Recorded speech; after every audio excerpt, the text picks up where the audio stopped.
محترم ناظرین، ڈاکٹر سید اسداللہ ارسلان صاحب ہمارے ساتھ موجود ہیں. ان کا موضوع چل رہا ہے ایڑی کا درد، اور یہاں تک ڈاکٹر صاحب نے ہمیں بتایا کہ ایڑی کا درد ہے کیا. بسم اللہ الرحمن الرحیم. انسانی جسم ایک مشین کی مانند ہوتا ہے. ہم اپنی روزمرہ زندگی میں جن اعضاء کا استعمال زیادہ کرتے ہیں انہیں نقصان پہنچنے کا خدشہ بھی اتنا ہی زیادہ ہوتا ہے. اس میں ہماری لاپرواہی اور لا علمی کا عنصر کافی حد تک شامل ہوتا ہے. صبح سے شام تک ہم حرکت میں رہتے ہیں اور اس حرکت کے نتیجے میں ہمارے جسم کی ہڈیوں اور پٹھوں کا نظام متاثر ہو سکتا ہے. ایڑی کا درد بھی ایسی ہی صورتحال کے بعد سامنے آتا ہے. ہمارے پورے جسم کا وزن پیروں پر ہوتا ہے.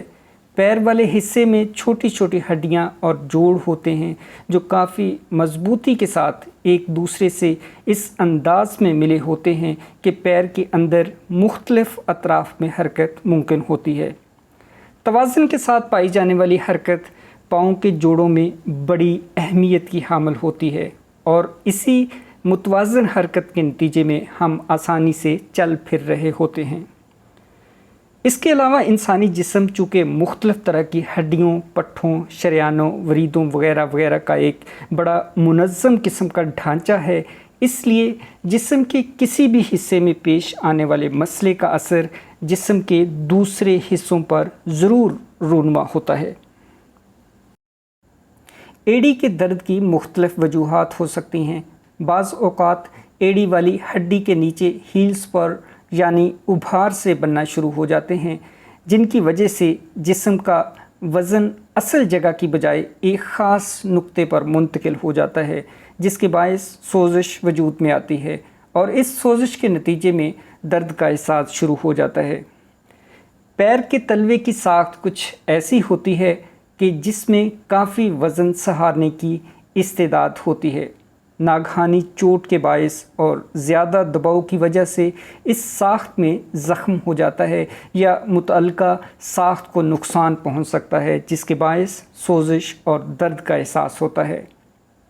بعض اوقات عمر میں زیادتی کی وجہ سے فیٹ پیڈ جو کہ چوٹ وغیرہ سے محفوظ رکھتے ہیں ان کی تہہ پتلی ہو جاتی ہے اور تہہ پتلی ہو جانے کی وجہ سے دباؤ نچلی ہڈی پر پڑنا شروع. چلتے ہیں ہم وجوہات کی طرف. ڈاکٹر صاحب، ایسا ہو سکتا ہے کہ ہماری طرز زندگی میں جو ہم مختلف کام کرتے ہیں، ہائی ہیلز پہننا یا صحیح نہ کھڑا ہونا یا جس طرح ہمارے پوسچرز ہوتے ہیں، آیا یہ وجوہات ہو سکتی ہیں ان چیزوں کی؟ بالکل جی، یہ وجوہات میں شامل ہوتا ہے. مثلا آپ جب چلتے ہیں تو وہ اگر چال ٹھیک نہیں ہے، لمبے دورانی کے لیے آپ کھڑے ہیں کسی ایک خاصی جگہ پہ، یہ اس کی ایک وجہ ہو سکتی ہے.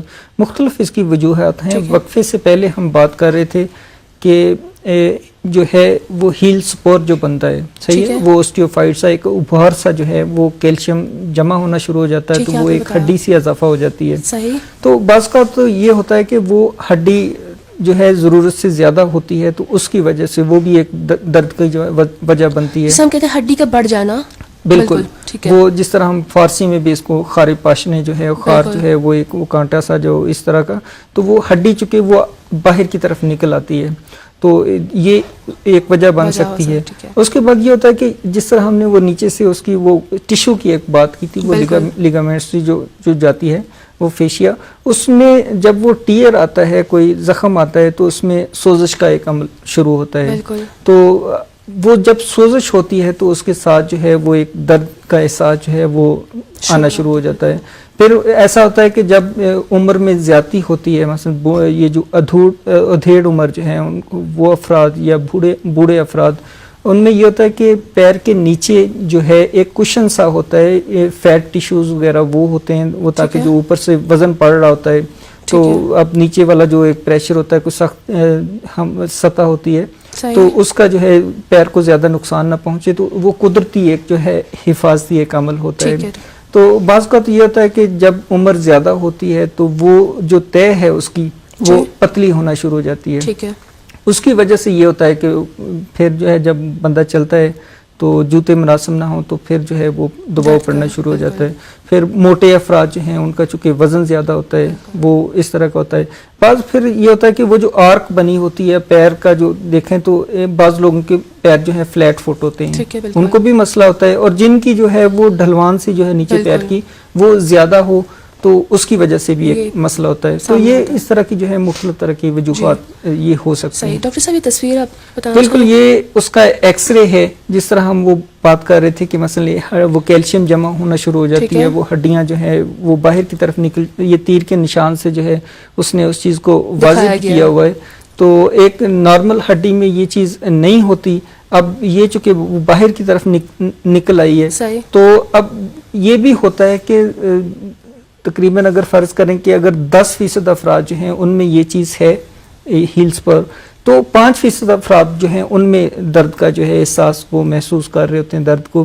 یعنی جو آدھے افراد ہیں ان میں یہ ہوتا ہے, ہیلز پر ہوتا ہے, لیکن اس کے باوجود جو ہے وہ درد کا احساس جو ہے نہیں ہوتا ہے. اب جب یہی جو ہے وہ نیچے جو جس ٹیشو کی ہم نے بات کی کہ جو ارد گرد کے جو دوسرے وہ ساخت ہے, اس پہ جب اس کا دباؤ پڑتا ہے, اس دباؤ کے نتیجے میں جو ہے سوزش کا عمل شروع ہوتا ہے. تو پھر جو ہے درد کا احساس, اگر یہ چھوٹا ہے, وہ اس طرح حد تک دباؤ جو ہے نہیں ڈال رہا, تو اس وقت درد کا احساس جو ہے وہ نہیں ہوگا. ٹھیک ہے ڈاکٹر صاحب, وجوہات پر آپ کچھ اور کہنا چاہیں گے یا نہیں, ہم چلتا علامات کی طرف ہے؟ ہاں جی, اس کی علامات کی طرف چلتے ہیں. تو علامات میں ایک تو ہو گیا کہ ایک درد کا احساس ہوتا ہے. اس کا درد اس طرح کا ہوتا ہے کہ جیسے کچھ چاقو کی نوک جو ہے وہ پیر کے نیچے جو ہے وہ دے دی گئی ہے, وہ بڑا شدید قسم کا چبھن کا احساس, بالکل چبھتا ہوا جو وہ درد ہوتا ہے. تو اب صبح جب اٹھتے ہیں تو اس وقت جو پہلے قدم جو ہے بندہ قدم جو ہے اٹھاتا ہے, تو اس میں یہ ہوتا ہے کہ وہ چونکہ وہ نیچے والی جو لیگامنٹ ہے وہ سکڑی ہوتی ہے. تو جب چونکہ ایک اس کی جو وجہ ہم نے پہلے بات کی کہ پلانٹر فیشیالٹس جو ہے اس میں سوزش ہوتی ہے, صحیح, وہ ٹیئر آ گیا. تو اب چونکہ ساری رات تو وہ بندہ آرام کرتا رہے, جب صبح اٹھا تو یکدم اس کو جب وہ کھینچے گی, صحیح ہے, تو اس خاص جگہ پہ جو ہے وہ ایک کھچاؤ آئے گا, تو درد کا احساس ہوگا. تو یہ اس کی جو ہے ایک علامتوں میں ایک یہ چیز آ گئی. تو اس کے علاوہ جو ہے ہم کہتے ہیں کہ سوزش ہے, سوزش کے بعد جو ہے ورم وغیرہ ہو گیا, یہ مثلا تھوڑا سا وہ حصے جو ہے پھول جاتے ہیں, سوجن آ جاتی ہے, بالکل, وہ چلنے وغیرہ میں مشکلات جو ہیں. اس کے جو ہے بڑی سب سے جو ہے وہ علامت وہی ہے کہ مثلا درد کا احساس ہو رہا ہوتا ہے.